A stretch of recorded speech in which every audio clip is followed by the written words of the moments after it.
Hello, big beautiful world.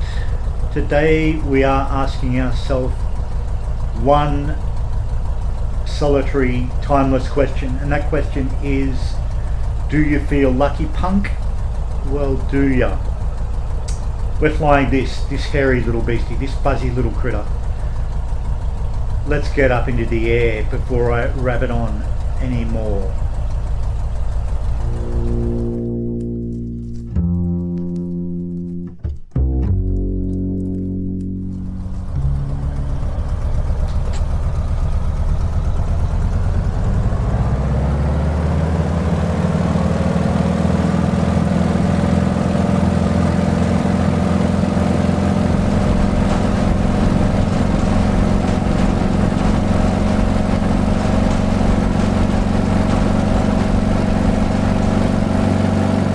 And it's that simple. I wish it was. The amount of times I've had to take this creature from cold and dark right through to numerous runway tests. This is my third attempt to take off in the little GBR2. Let's hop out, have a squiz.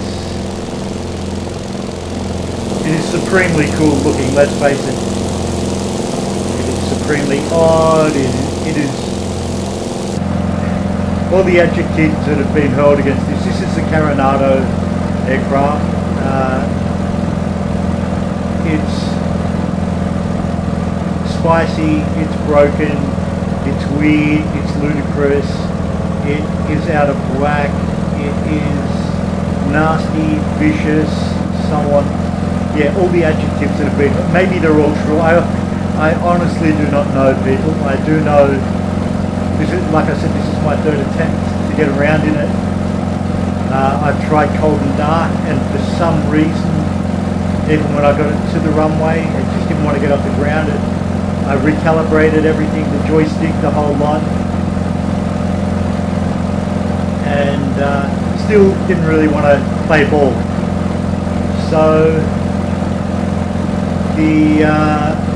I've just literally set it up on the runway, as you just saw, taken her out. Now it's all common knowledge, everybody's got their own reviews on it. I do love the weathering on the cockpit and outside. Hopefully, if I can do it, get it onto the ground without ground looping it and absolutely making a hash of it, we'll hop outside and have a look. I do believe this is Jimmy Doolittle's livery that took him to world record speed records in 1932. There's a great deal of mystery surrounding this particular design. One of the big ones is that the famous Polikarpov aircraft designer in Russia somehow infiltrated the Granville Brothers site and based his own I-16 and I-153 designs, I think, of it.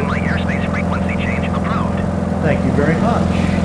Thank you, my young ATC friend. So yeah, I don't know whether Polikarpov did or not. There's obviously a great deal of parallels brought to bear between the two, both the GB Racer and the Polikarpov. For good reason. It's basically a pair of wings strapped to an engine to give maximum speed. The 101, please acknowledge. Of course, yeah, of course. Done. Tower November Romeo 2101 frequency change. So yeah, trouble is the Polikarpov, the I-16 came out less than a year after this, so might have been a simultaneous discovery where they both happened to think, let's strap the smallest airframe to the biggest engine. I think Polikarpov worked with the Wright Cyclone, whereas the Granville brothers worked with the Pratt & Whitney Junior Wasp 1850, I believe. Don't quote me on it. But yeah, there's a lot of parallels between the two. Good reason. And of course the Polikarpov flew in the Spanish Civil War right through Second World War. The went to war with Russia, war with Kolkongol, Mongolia. But this sucker itself, and Jimmy Doolittle, of course, found fame. Well, he was already acknowledged he was something of an aviation hero well prior to the outbreak of World War II, but, you know, the famous Doolittle raid from the USS Hornet on Tokyo was an acknowledged milestone in the Second World War. But I love this sucker. I do love it in flight. I don't like it for cold and dark, although it is easy to cold and dark start it. Like I said, even after calibration, it didn't want to idle nicely all the way out to the runway, but that's fine. Getting it off the ground's a handful, landing it's a handful. I definitely need to find some mark with it and make my peace with it. I feel I'm on a mission to make my peace with this beastie. I don't know what else I really wanted to say, gang. One of the reasons I wanted to come up was, well, first of all, I didn't want to fly this sucker, but also, I'm saying sucker with an S, by the way, so in case everybody thinks I'm saying something else, and my speech impediment is kicking in.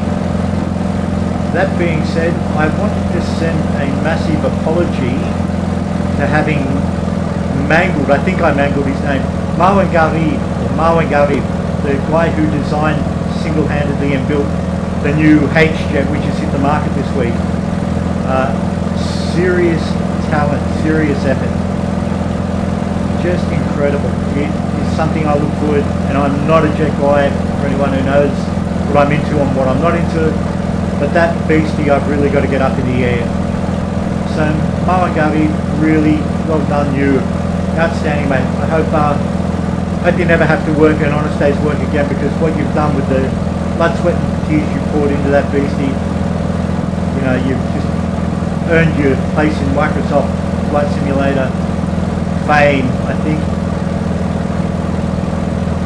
Alright, let's get it down, see if I can do it without ground looping. And what I might do is, I'm going to try something a little weird,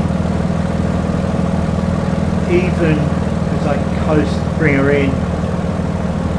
I just want to, might have to cut the throttle to kill that ground loop.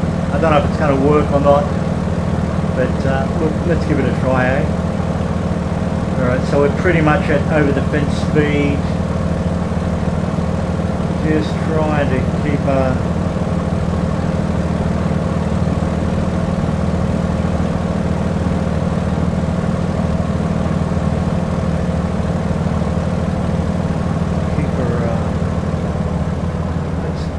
I hate cutting radials too early, but you know, hold her off.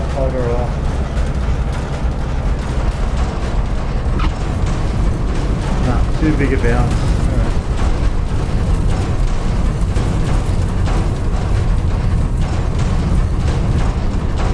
And that was shoddy as all get up, gang.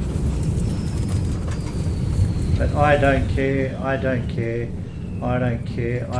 can't believe it. I've stopped it. Look, Clear. All I did was expedite getting to the ramp. Is there any crime in my Microsoft Flight Simulator land for having done that? No, I don't believe there is. So once again, it ends in defeat and humiliation, but I don't care. That's fun. Let's hop out, have a squeeze, and then I'll get out of everyone's hair. So, tracking off. Actually, tracking back on as I open the door, because this is cool. Right, now, tracking off. Drone around,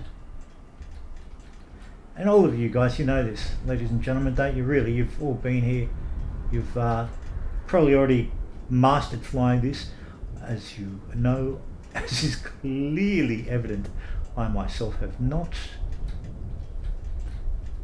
I do just little things like that. That chipping around the cowl, absolutely awesome. Look at that. Yeah, that's kind of snazzy. So the massive junior wasp hanging off the front of this puppy. It does remain a fascinating point of conjecture about how far, whether the Polikarpov, Stalin and his crew infiltrated the Granville Brothers works to nick the design. I mean, that's, it's in the realms of conjecture and all the rest of it, and it's not to cast a slide on the Polikarpov crew, but it was common knowledge that Stalin was really good at nicking secrets because the West was so blasé about keeping them. So yeah, fascinating. But anyway, look, we're going to hop back in and turn that pack on, close that up. So we're off. Shut that puppy off. No, off. No alternator. Fuel off. Look, big beautiful world. I want to thank you for coming along today. That's it. I'll shut up. See you later and bye.